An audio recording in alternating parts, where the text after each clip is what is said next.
Well, hello you bearded bastards, and welcome to part 2 of Monsterkiller's Epilogue. And I'll tell you, in my opinion, this is where it gets good.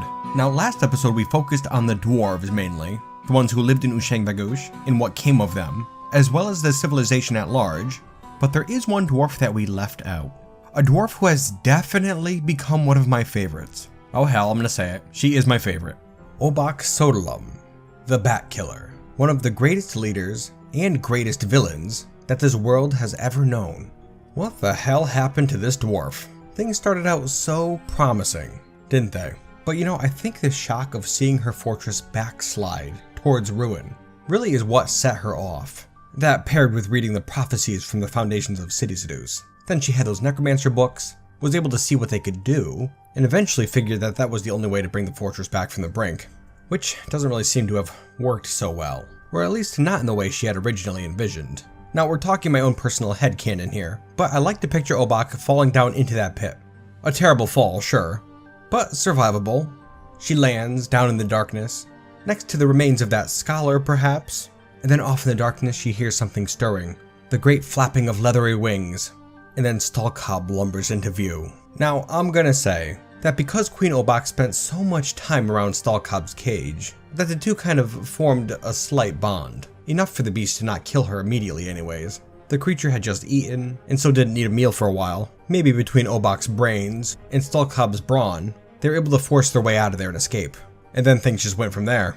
And upon escaping, I think that's when Obak finally became a necromancer. You know, she was never actually planning on becoming one. She never really wanted to. But she did have command of those two necromancers that were locked up. Her little experiments there. And I think originally she was intending to use their powers. But after her dwarves decided to try to kill her and abandon her at Ushangvagush, well, I think the temptation grew too strong, and she was really just an angry dwarf. And so she gave in to those dark powers, and became a necromancer. And with her new powers, and her new ally Stalkhob, her reign as the Queen of Monsterkiller was able to continue, without the other dwarves. Remember too that she has all those artifacts in the fortress as well, and I have to imagine she'd be using them in the new fortress. I mean, we already saw her with Zagithrathog, her sword, as well as Angasaklist, her crown, but I'll bet you didn't notice that she used Epilogue, the dwarf bone hatch cover, as sort of a crude face mask for Stalkhob, and on top of that she's also using the pigtail face veil as Dwarf. That's one we created a long time ago. I think it was like our third artifact. And there are a ton more artifacts in the fortress too. It's kind of interesting to think about really. A fortress filled with undead creatures and ruled over by a necromancer queen and her forgotten beast pet that is absolutely filled with gold coins and treasures. Ooh, boy, that would be one hell of a place to go in as an adventurer, huh? On the subject of artifacts, we ended up creating 41 artifacts in Ushangvagush, which damn, that seems like a real lot, huh? Crazy. There were only 10 artifacts in the world before our fortress started, so these things aren't going to be easy to come by. I have to imagine some adventurers would come into the place. The stupid ones anyways, because also in Monsterkiller's time, we killed 33 forgotten beasts. More than a couple, for sure. But you should also note that there are 42 forgotten beasts left in the world. So overall we didn't even kill half the total forgotten beast population in the world. Which, I mean, that's kind of unbelievable really. I thought for sure we were getting down there, but I guess not. Oh well. Well, regardless, any adventurer that comes to Ushangvagush now is going to have to deal with a load of reanimated forgotten beasts. Not every single one we've killed, of course. Some of the corpses have been lost, and other ones like a grime blob can't really be reanimated as a zombie. But still, even if we had 10 undead forgotten beasts wandering around the place, that'd still be pretty formidable, I'd say. Not to mention the hordes of dwarf, goblin, elf, and human skeletons marching around the place day and night. That'd certainly be enough to deter those goblins. Even if Monsterkiller did lose a few zombie warriors, they could always just be reanimated. Not a big deal. And on top of that, anything they kill could be reanimated as well. Yeah, I'd say Monsterkiller still stands as a fairly formidable fortress. It makes me wonder about those goblins. And their leader. A creature we never really properly looked at during the course of this fortress's history. A creature known as Thram-Spishabkas Igonyak, a pale chestnut devil, who crawled up into this plane many eons ago, and who has been the leader of the goblins ever since. Now that being said, I'd really like to take a look at this creature. Thram Bristlecontrol, the bravery of guts. She was the only one of her kind.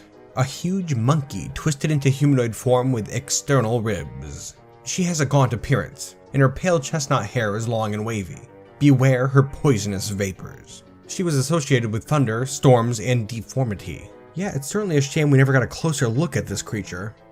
But I suppose if we did, it would have been the end of the fortress. Demons are serious business in Dwarf Fortress, as I'm sure many of you know. Now with Ushangvagush so close to Dyke Horror, the goblin capital, I have to imagine these two would be butting heads, which actually might work out pretty damn well for the rest of the world, you know? I mean, at this point, the dwarves left this area, and sure, Ushangvagush is now some giant zombie-filled hellhole, but if these two are battling each other instead of the rest of the world, then maybe things would calm down a bit, you know? Let the world breathe a tad, which would be nice, while it lasted, I suppose. Of course, if those two ever teamed up, well, the entirety of the realm of oracles would tremble. Still, something interesting to think about. I love that, the possibility of adventure, of stories. It's just fun. But for now, it's enough of the Bat Killer and her demon nemesis. We're going to change topic just a bit and talk about the beginning of the end of Ushangvagush. It kinda all started with that damn book, The Foundations of City Seduce, which we had looted from the goblin pits, known as City Seduce. A fairly unremarkable place, really. Just a bunch of filthy goblins living here, and the place was eventually destroyed by our dwarves. And that is when we retrieved the book. And it was almost immediately after that that the humans took an interest in the thing. And that's also when we began to suspect that there might be more to it. Obak began searching for prophecy, and the rest is history. But where the hell did this book come from? Well, let's have a look, shall we? Here we have it, The Foundations of City Seduce, a legendary white jade bound codex. It was written in the year 129 and stored in City Seduce in the year 140. But 119 years after that is when City Seduce was destroyed, and that's when we finally got it. Now, the book itself was written by a dingo woman, known as Gorno, who lived a fairly mundane life, as a fishery worker, and then eventually a dancer. But when Gorno was almost 40 years old, she was attacked by a dark creature. And I believe that this event had some terrible impact on this poor dingo woman, and I don't know what. I've been trying to make heads or tails of it for quite some time now, but it just doesn't make any sense to me. We have a dingo woman who's a fishery worker, then a dancer. When she's almost 40 years old, she's attacked by a dark creature, and then 5 years later she writes this book, Foundations of City Seduce. The only book she ever writes in her entire life. She wrote none before and none afterwards. In fact, after she writes the book, it looks like she just goes on to be a dancer. In fact, it looks like this goblin's trying to be her apprentice, and she turns them down 4 times, before finally accepting them, but then 20 years after that, she dies. And then that's it, that's her whole story. A fairly mundane life. Very intriguing. But unfortunately, I believe this is yet another mystery. We can't know what happened during that attack, but whatever it was, it must have been world-shaking. Again, if you have any ideas, please let me know. I'd like to see what you think. Anyway, so we covered our dwarves and Ushangvagush, the Foundations of City Seduce, and now I'd like a chance to answer a few questions and just explore a few other things, just really quick. I don't really want to take too much time on this. Now, a few people asked about the other dwarven civilization in this world, known as the Adventurous Trumpets. In the very first episode, I had the option to create the fortress from that civilization, which I guess would have brought them back from the brink instead of the Grand Lancers. Because at this point, if I try to make a new dwarven fortress, I can't even choose that civilization. It looks to have become extinct right after we started playing. So the dwarves of the Adventurous Trumpets are no more. They are completely eradicated from this world, which is kind of sad, but better them than us, right? Now, the dwarves of the Adventurous Trumpets were kind of towards the western side of the continent, just down this way here, where they had a couple of fortresses, really very close to the elves of Ilialetha. And then there's actually another elven civilization right over here, known as the Mechanical Prairies. All I know is that these dwarves here had a very hard time dealing with all the threats around them. They suffered a ton of attacks from the creatures that live up in these mountains, the Barbs of Outrage, and in fact their last fortress fell to a forgotten beast, who to this day still prowls those dark halls. Kinda cool, really.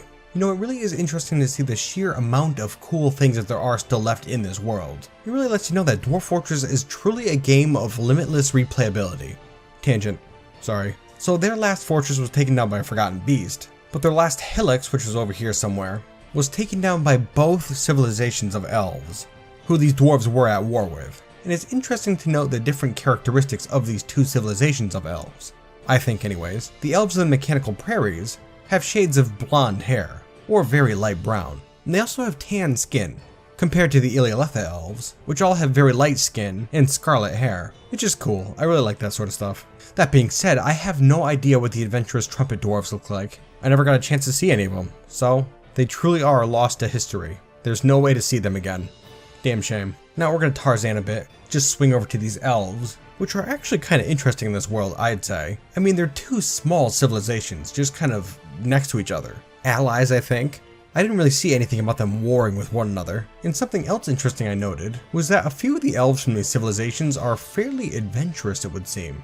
I had looked at one point down here to the south, where there's this evil, nasty looking area known as the Tundra of Drool. It's an evil tundra. Snowy, dark. In this tundra there's a creature known as Thomo, who's an undead ice wolf. And one of the elves of the Mechanical Prairies actually fought with this creature at one point. And man, you know, when I saw that, I had to draw it. I mean, how cool is that really? We have an elf facing an undead ice wolf. It's just badass. And during the combat, the elf actually ripped off the wolf's tail. And I personally would like to think that the elf kept the tail. It's just kind of a trophy. Oh, and it should be noted that yes, this elf over here is missing her nose. That happened when she fought a dwarf a while ago. It was actually the queen of the adventurous trumpets, who she personally killed. So yeah, this elf here is something else. And as for other elven adventurers, we had one that faced off against the world's last dragon, known as Zedansad, a female dragon. Somewhere in this area over here, actually. Yeah, Zedansad is the last dragon remaining in this world. At one point there were two, male and female, but the male was killed at least 100 years ago. So she is the very last of her kind. And she's still looking pretty perky too. In fact, only in the past couple of years she faced off against an elf and burned them to an absolute crisp, which I thought was pretty hilarious. Side note, dragons in Dwarf Fortress do not have wings, and therefore cannot fly. Although I believe cave dragons do have wings. I think. I'm sure you guys will correct me if I'm wrong. And one last elven adventurer note here, back up here to the Born Dunes. Remember that titan that kept getting featured in our artifacts? The Sand Titan, Kruggsmash Oakenfires. I figured we'd have a quick look at that guy, because we know that I killed at least one elf. Well, Kruggsmash Oakenfires was a sand titan, the only one of its kind. A gigantic quadruped composed of amber. It has a knobby trunk and it has an austere look about it. Beware its deadly spittle. Kruggsmash was associated with plants, nature, fire, and animals. That's pretty cool, huh? Made of amber. I have a feeling that one would have given us a ton of trouble if we ever saw it in our fortress. What with the amber being inorganic, we couldn't really do much if we fought it. But who the hell knows? I said something similar about every forgotten beast that we ever fought in our fortress. And gods know we hardly had any trouble with them. Gods? Was that something I could Tarzan to? I think so. Yeah, we're just gonna kind of be all over the place now. Looking down the historical figure list here, we can see the gods of our civilization. The Grand Lancers. Tislam, Idith, Nulral. Yeah, they're all fairly standard gods. We have the god of love, labor, crafts, and creation, the god of balance, the goddess of discipline. But there is one god that doesn't really fit in. And it's one I was really dying to show off during our series. Here we have Mishos Ebela Sungorzamun, who is most often depicted as a female dwarf and was associated with deformity and fish. She's the goddess of deformity and fish. What the hell? Why do you need a goddess of that? That's very nightmarish. This was originally one of the ways I was planning for the fortress to go, after we had temples in place and stuff, where some dwarves would go off and make a secret temple to this god here, or maybe because we forgot her temple, she could start causing trouble with the fortress or something, I don't know. But I really wanted to incorporate this god somehow, but I guess we just never got around to it. Again, damn shame.